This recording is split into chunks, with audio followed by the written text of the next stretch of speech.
Hello mga ka-viewers! Ngayon pupunta kami ngayon sa may Deutsche Post at ipipick up namin itong paket na pinadala ng Deutsche Post. Kasi ang sabi, ipipick up daw namin ito sa ano ba yun, yung parang may scan ganon. So ganyan yung app, kailangan na mag-download kayo nito para ma-pick up nyo ito. So let's go!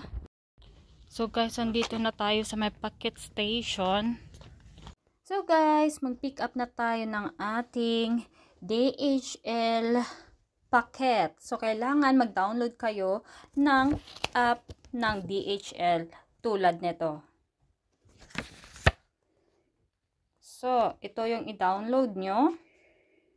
Pag na-download nyo yan, just simply click lang, open.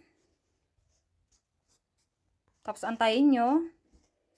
Tapos punta kayo dito sa packet station. Dito sa packet station. Sa baba. Dito sa baba. Packet station.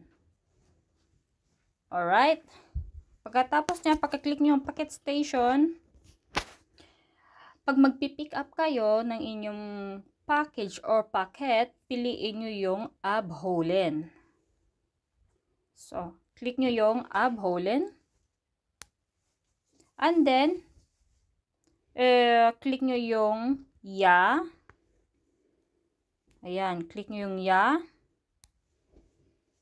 Pagkatapos nyan, kailangan yung i-activate muna ang inyong Bluetooth. So, punta tayo dito sa Bluetooth. Activate muna natin yung ating Bluetooth.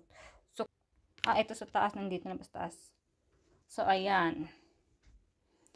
Pag na-on nyo na yung Bluetooth, click nyo lang yung dyan, piliin nyo dyan yung packet station kung saan dyan, piliin nyo lang dyan. Ayan.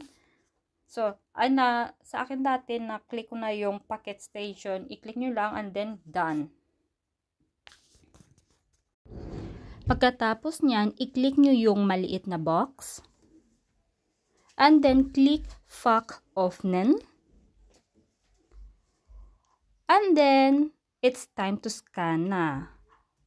So, scan nyo lang. And then, ito na yung aming packet or package na kuha na namin.